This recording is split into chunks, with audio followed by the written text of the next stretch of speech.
एक घने और प्राचीन जंगल के बीच में एक बर्बाद हवेली खड़ी थी, जिसे ब्लैकथॉर्न मैंशन के नाम से जाना जाता था। स्थानीय लोग इसके बारे में अजीब कहानियां सुनाते थे, लेकिन 25 साल की एम्मा, एक जिज्ञासु इतिहासकार, इसकी खोज करने से खुद को रोक नहीं सकी। एक तूफानी रात में टॉर्च और अपनी नोटबुक लेकर वह हवेली के अंदर घुस गई, इस बात से अनजान कि उसका क्या इंतजार है। जैसे ही वह अंदर गई, भारी ओक के दरवाजे ने उसके पीछे जोर से बंद हो गया। हवा ठंडी हो गई और दीवारें सांस लेती हुई प्रतीत होने लगीं। एम्मा की टॉर्च टिमटिमाने लगी जब वह हवेली के अंदर गहराई में जा रही थी। मुख्य हॉल में उसे एक धूल भरी तस्वीर दिखाई दी, जिसमें एक खोखली आंखों वाली महिला थी। महिला के होंठ हिल रहे थे, जैसे कह रहे हों, चली जाओ, इससे पहले कि बहुत देर हो जाए।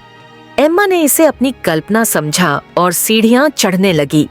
दूसरी मंजिल पर उसे एक कमरा मिला, जिसमें टूटे हुए आईने बिखरे हुए थे। जैसे ही वह एक आईने के पास गई, उसकी परछाई ने मुस्कुराकर जवाब दिया, एक ऐसी मुस्कान जो उसने कभी नहीं बनाई थी। परछाई ने कहा, तुम्हें यहाँ नहीं आना चाहिए था। डर से कांपती हुई एम्मा बाहर भागी, लेकिन यह देखकर हैरान रह गई कि गलियारा अब अनंत हो गया था, जिसका कोई अंत नहीं दिख रहा था।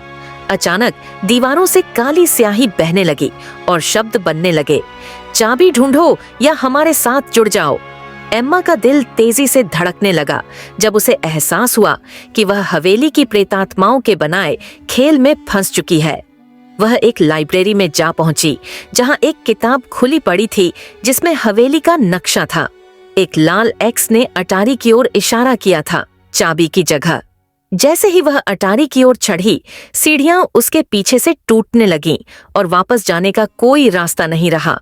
अटारी अंधेरे में डूबी हुई थी, सिवाय एक चांदनी की किरण के जो एक छोटे से सजावटी डिब्बे पर पड़ रही थी। लेकिन जैसे ही उसने उसे छुआ, दीवारों से परछाइयों के हाथ बाहर निकले और उसे पकड़ लिया। उसने उन्हें हटाया, डिब्बा उठाया और उसे खोला। अंदर एक जंग लगी चाबी और एक नोट था।